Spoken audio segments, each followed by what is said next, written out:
Now, we will return to Bilbo and the dwarves. All night one of them had watched, but when morning came they had not heard or seen any sign of danger. But ever more thickly the birds were gathering. Their companies came flying from the south, and the crows that still lived about the mountain were wheeling and crying unceasingly above. "Something strange is happening," said Thorin. "The time has gone for the autumn wanderings, and these are birds that dwell always in the land. There are starlings and flocks of finches, and far off there are many carrion birds, as if a battle were afoot." Suddenly Bilbo pointed. "There is that old thrush again," he cried. "He seems to have escaped when Smaug smashed to the mountainside, but I don't suppose the snails have." Sure enough, the old thrush was there, and as Bilbo pointed, he flew towards them and perched on a stone near by. Then he fluttered his wings and sang. Then he cocked his head on one side, as if to listen. And again he sang, and again he listened. "I believe he is trying to tell us something," said Balin, "but I cannot follow the speech of such birds. It is very quick and difficult. Can you make it out, Baggins?" "Not very well," said Bilbo. As a matter of fact, he could make nothing of it at all, but the old fellow seems very excited. "I only wish he was a raven," said Balin. "I thought you did not like them. You seemed very shy of them when we came this way before." "Those were crows, and nasty, suspicious-looking creatures at that, and rude as well. You must have heard the ugly names they were calling after us. But the ravens are different. There used to be great friendship between them and the people of Thror, and they often brought us secret news, and were rewarded with such bright things as they coveted to hide in their dwellings. They live many a year, and their memories are long, and they hand on their wisdom to their children. I knew many among the ravens of the rocks when I was a dwarf lad. This very height was once named Ravenhill, because there was a wise and famous pair, old Kark and his wife, that lived here above the guard chamber. But I don't suppose that any of that ancient breed linger here now." No sooner had he finished speaking than the old thrush gave a loud call and immediately flew away. "We may not understand him, but that old bird understands us, I am sure," said Balin. "Keep watch now, and see what happens." Before long there was a fluttering of wings, and back came the thrush, and with him came a most decrepit old bird. He was getting blind. He could hardly fly, and the top of his head was bald. He was an aged raven of great size. He alighted stiffly on the ground before them, slowly flapped his wings, and bobbed towards Thorin. "O Thorin, son of Thrain, and Balin, son of Thundin," he croaked, and Bilbo could understand what he said, for he used ordinary language and not bird speech. "I am Eroac, son of Kark. Kark is dead, but he was well known to you once. It is 153 since I came out of the egg, but I do not forget what my father told me. Now I am the chief of the great ravens of the mountain. We are few, but we remember still the king that was of old. Most of my people are abroad, for there are great tidings in the south. Some are tidings of joy to you, and some you will not think so good. Behold, the birds are gathering back again to the mountain and to dale from south and east and west, for word has gone out that Smaug is dead." "Dead? Dead?" shouted the dwarves. "Dead! Then we have been in needless fear, and the treasure is ours." They all sprang up and began to caper about for joy. "Yes, dead," said Roic. "The thrush, may his feathers never fall, saw him die, and we may trust his words. He saw him fall in battle with the men of Esgaroth, the third night back from now at the rising of the moon." It was some time before Thorin could bring the dwarves to be silent and listen to the raven's news. At length, when he had told all the tale of the battle, he went on. "So much for joy, Thorin Oakenshield. You may go back to your halls in safety. All the treasure is yours, for the moment. But many are gathering hither beside the birds. The news of the death of the guardian has already gone far and wide, and the legend of the wealth of Thor has not lost in the telling during many years. Many are eager for a share of the spoil. Already a host of the elves is on the way, and carrion birds are with them, hoping for battle and slaughter. By the lake men murmur that their sorrows are due to the dwarves, for they are homeless, and many have died, and Smaug has destroyed their town.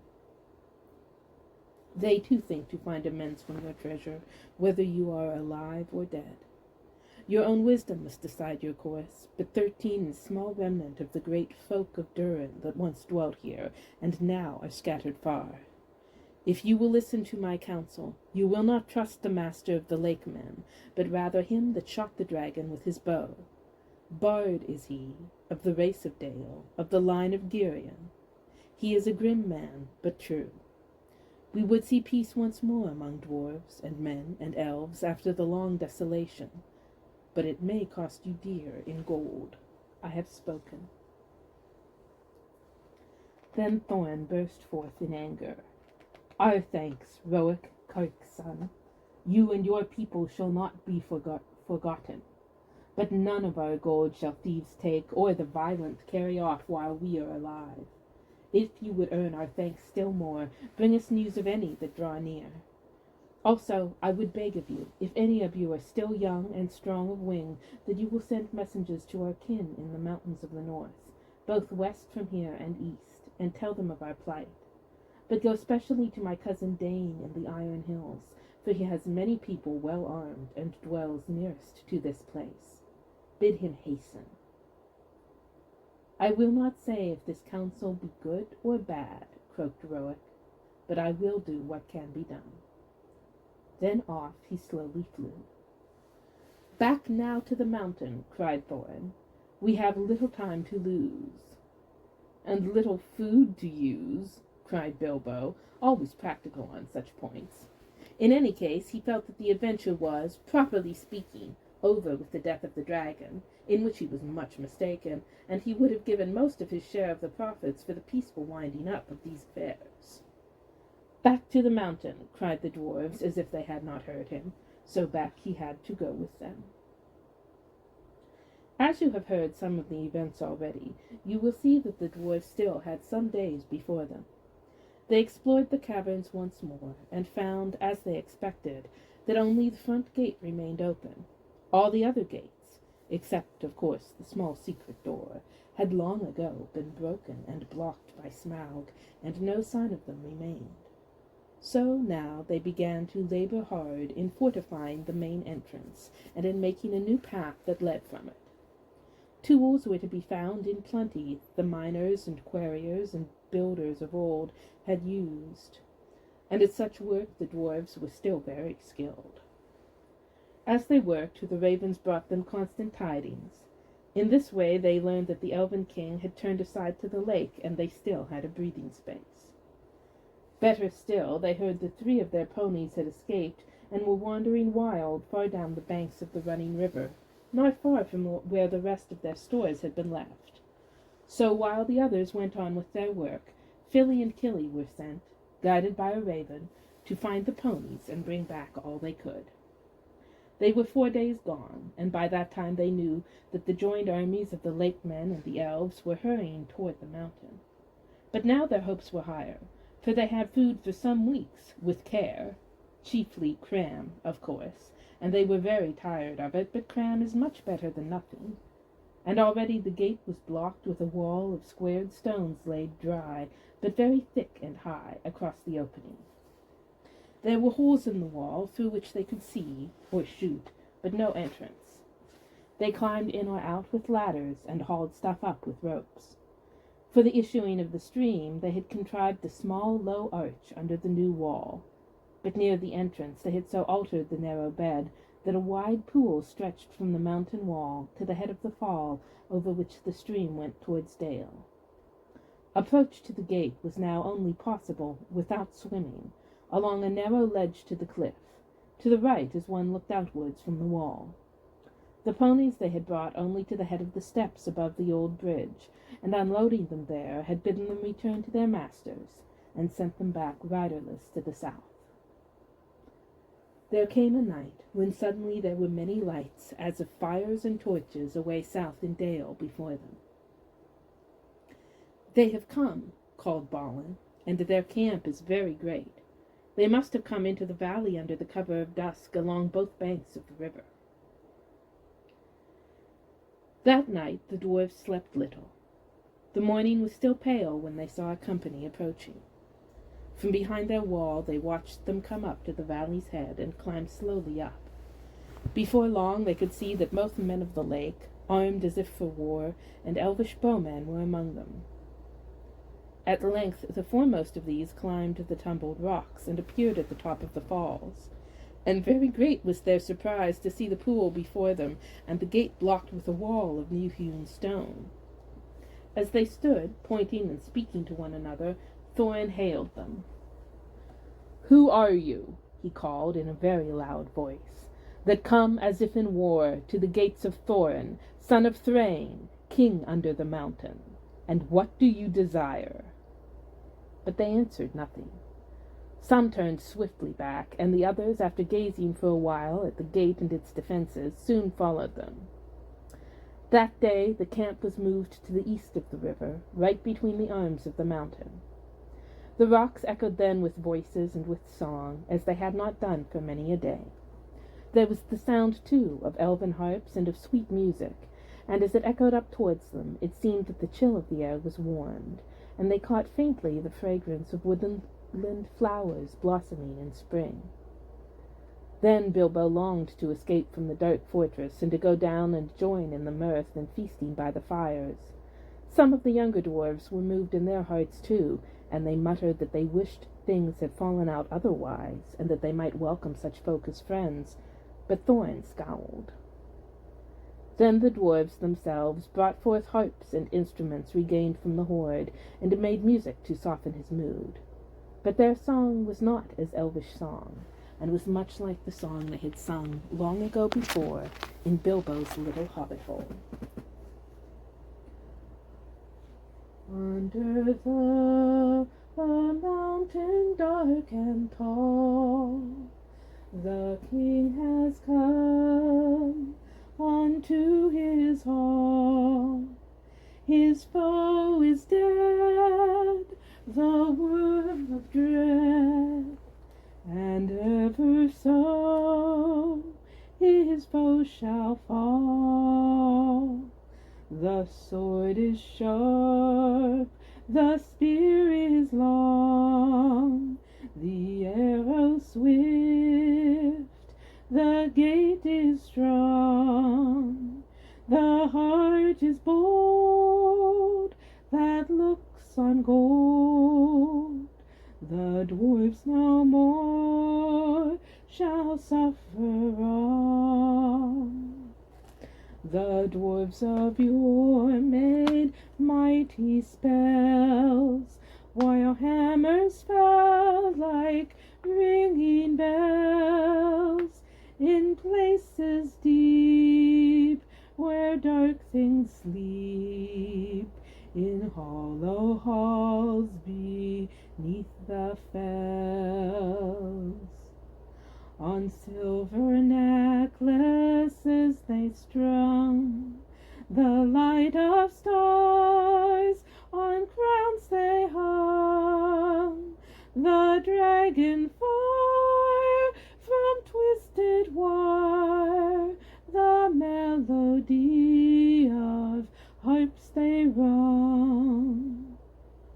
The mountain throne once more is freed. O wandering folk, the summons heed. Come haste, across the waste. The King of friend and kin has need.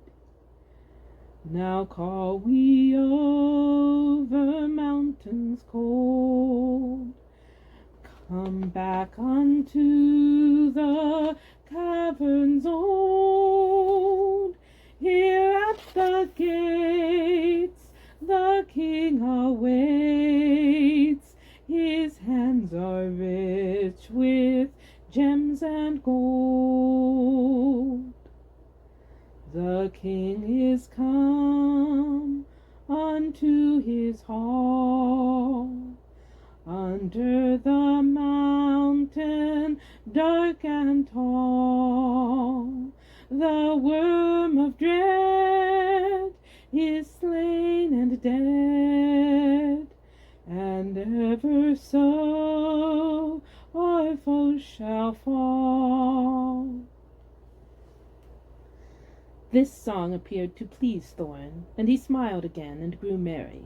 And he began reckoning the distance to the Iron Hills, and how long it would be before Dain could reach the Lonely Mountain, if he had set out as soon as the message reached him.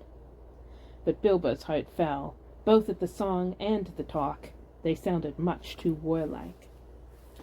The next morning, early, a company of spearmen was seen crossing the river and marching up the valley. They bore with them the green banner of the Elven King and the blue banner of the lake, and they advanced until they stood right before the wall at the gate. Again Thorin hailed them in a loud voice. "Who are you that come armed for war to the gates of Thorin, son of Thrain, king under the mountain?" This time he was answered. A tall man stood forward, dark of hair and grim of face, and he cried, "Hail, Thorin! Why do you fence yourself like a robber in his hold? We are not yet foes, and we rejoice that you are alive beyond our hope. We came expecting to find none living here, yet now that we are met, there is matter for a parley and a council." "Who are you, and of what would you parley?" "I am Bard, and by my hand was the dragon slain and your treasure delivered. Is that not a matter that concerns you? Moreover, I am by right descent the heir of Girion of Dale, and in your hoard is mingled much of the wealth of his halls and towns, which of old Smaug stole. Is not that a matter of which we may speak? Further, in his last battle, Smaug destroyed the dwellings of the men of Esgaroth, and I am yet the servant of their master. I would speak for him, and ask whether you have no thought for the sorrow and misery of his people. They aided you in your distress, and in recompense you have thus far brought ruin only, though doubtless undesigned." Now these were fair words, and true, if proudly and grimly spoken, and Bilbo thought that Thorin would at once admit what justice was in them. He did not, of course, expect that anyone would remember that it was he who discovered all by himself the dragon's weak spot. And that was just as well, for no one ever did. But also he did not reckon with the power that gold has upon which a dragon has long brooded, nor with dwarvish hearts. Long hours in the past days Thorin had spent in the treasury, and the lust of it was heavy on him. Though he had hunted chiefly for the Arkenstone, yet he had an eye for many another wonderful thing that was lying there, about which were wound old memories of the labors and sorrows of his race. "You put your worst cause last, and in the chief place," Thorin answered. "To the treasure of my people no man has a claim, because Smaug, who stole it from us, also robbed him of life or home. The treasure was not his, that his evil deeds should be amended with a share of it. The price of the goods and the assistance that we received of the lake men we will fairly pay, in due time. But nothing will we give, not even a loaf's worth, under threat of force. While an armed host lies before our doors, we look on you as foes and thieves. It is in my mind to ask what share of their inheritance you would have paid to our kindred, had you found the hoard unguarded and us slain." "A just question," replied Bard. "But you are not dead, and we are not robbers. Moreover, the wealthy may have pity beyond right on the needy that befriended them when they were in want. And still my other claims remain unanswered. I will not parley, as I have said, with armed men at my gate, nor at all with the people of the Elven King, whom I remember with small kindness. In this debate they have no place. Begone now, ere our arrows fly. And if you would speak with me again, first dismiss the elvish host to the woods where it belongs, and then return, laying down your arms before you approach the threshold. The Elven King is my friend, and he has succored the people of the lake in their need, though they had no claim but friendship on him, answered Bard. We will give you time to repent your words. Gather your wisdom ere we return. Then he departed and went back to the camp. Ere many hours were past, the banner-bearers returned, and trumpeters stood forth and blew a blast. In the name of Esgaroth and the forest, one cried, we speak unto Thorin, Thrain's son, Oakenshield, calling himself the king under the mountain, and we bid him consider well the claims that have been urged or be declared our foe. At the least he shall deliver 1/12 portion of the treasure unto Bard, as the dragon slayer and as the heir of Girion. From that portion Bard will himself contribute to the aid of Esgaroth. But if Thorin would have the friendship and honor of the lands about, as his sires had of old, then he will give also somewhat of his own for the comfort of the men of the lake. Then Thorin seized a bow of horn and shot an arrow at the speaker. It smote into his shield and stuck there quivering. Since such is your answer, he called in return, I declare the mountain besieged. You shall not depart from it until you call on your side for a truce and a parley. We will bear no weapons against you, but we leave you to your gold. You may eat that, if you will. With that the messengers departed swiftly, and the dwarves were left to consider their case. So grim had Thorin become, that even if they had wished, the others would not have dared to find fault with him. But indeed most of them seemed to share his mind, except perhaps old Bomber and Filly and Killy. Bilbo, of course, disapproved of the whole turn of affairs. He had by now had more than enough of the mountain, and being besieged inside it was not at all to his taste. The whole place still stinks of dragon, he grumbled to himself, and it makes me sick, and Cram is beginning simply to stick.